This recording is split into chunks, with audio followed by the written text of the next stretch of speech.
Hey ABC, it's Greeno. Time for another update. It's been close to a month since my last update. Definitely have a little bit of stuff, new stuff coming in.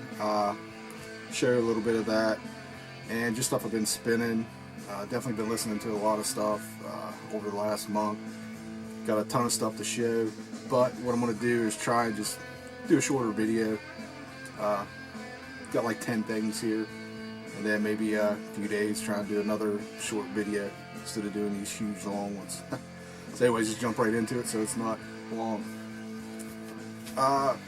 Checked out a dude, new guy in the VC, Metal War God, I believe is his name. He's new to me. I just kind of came across him the other day, or a couple weeks ago. He was showing this CD. It's a band called Hellfire, and it's Metal Masses is the name of the album. As far as I know, this is only on CD right now. New band out of California. I got that traditional, new wave traditional metal kind of sound. Very cool. They're not quite there yet, but they're well on their way. This kind of has a demo quality to it, which is cool. Very, very listenable, but it's just kind of sparse, I guess you could say. But cool band. Definitely want to keep my eye on these guys. See what they do next. So, and you can get this from Bandcamp. I got it directly from the band. It was $13 shipped, and fast. I think I ordered it at the beginning of the week, and I had it, was spinning it, by the weekend. So, very cool. This just came in today, actually. One of my favorite bands, Groovy Ghoulies. This is their second album, Born in the Basement. It's a reissue. Hopefully you can see this. Glare isn't too bad. They're slowly kind of reissuing their old material. And like I said, the first album, Appetite for Adrenochrome, they already reissued a couple years, 2014, and then this one come out. And they've also done a compilation of earlier recordings. This album initially was released in '94. The first album was in '89, but then the band got signed to Lookout Records around '96, and they put out their first full length on Lookout, and Lookout also reissued the first two albums. So actually, this was initially only on CD until they were signed to Lookout, and I do have an original. They changed the cover for the reissue. This is an original on green vinyl. Lookout pressing.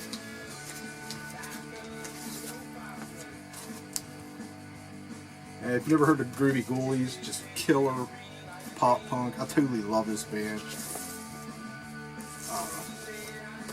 Kind of in that Ramones style, kind of music-wise, vocally not very different.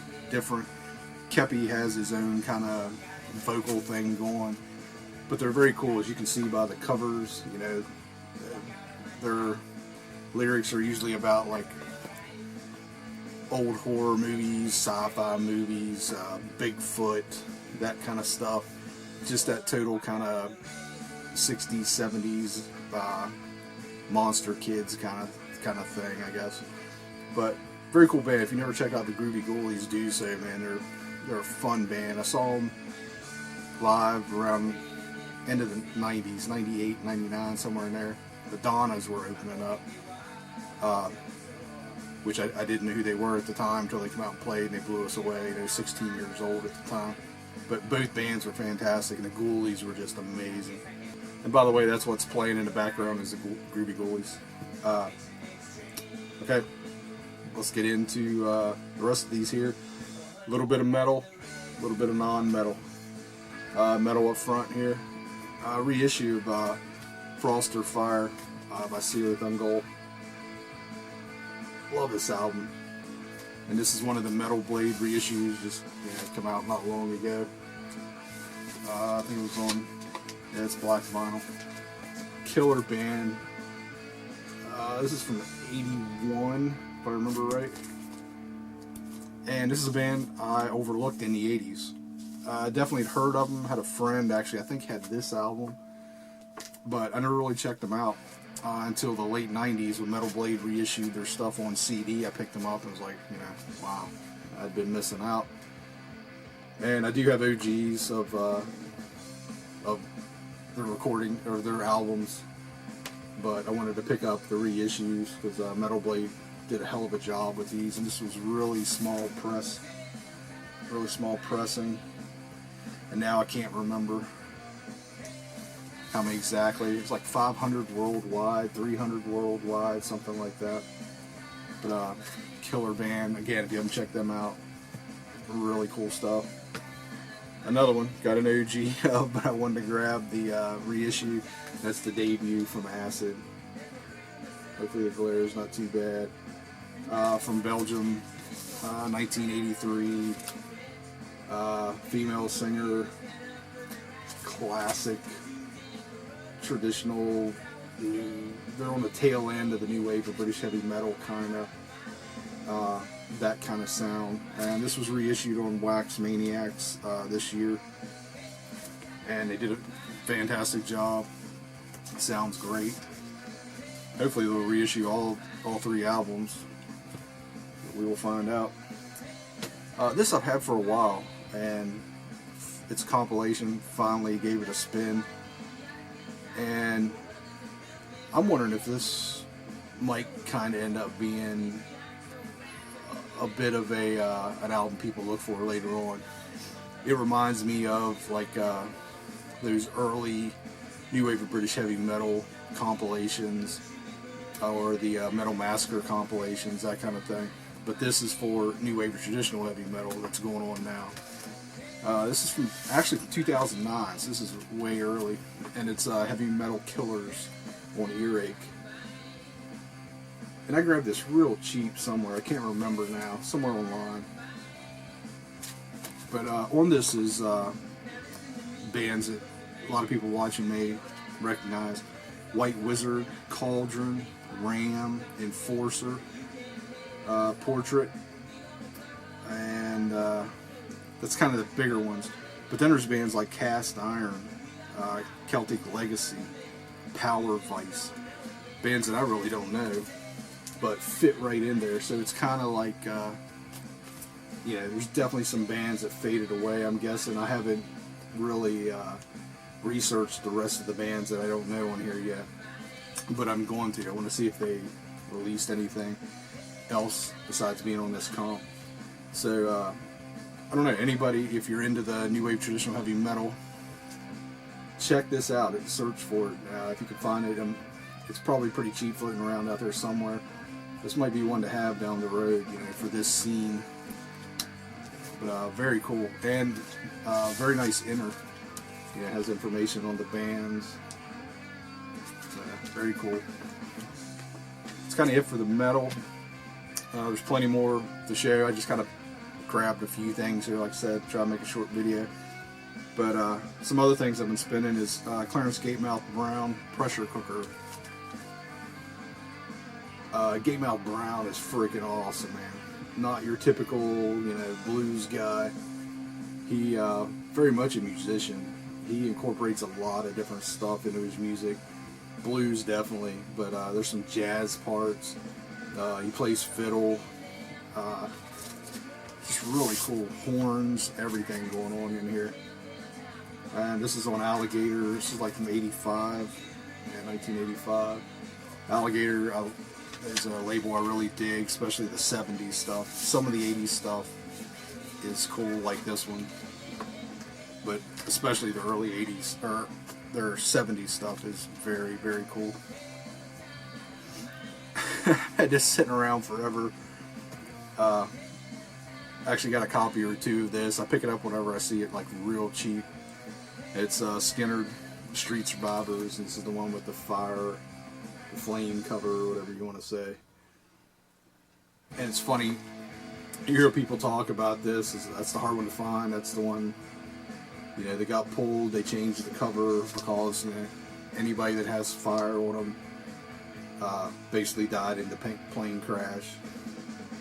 And this is, I believe, an original MCA. But to be honest, like I said, I've got 2, maybe 3 of these, and I have one. I've come across one copy that isn't this cover that I picked up cheap, and I don't know if I've ever seen that one again. I always see this when I see this album, so it's like, which one actually is the rare one? This one or the black cover one? Yeah, that just has a picture of the band, kind of with a black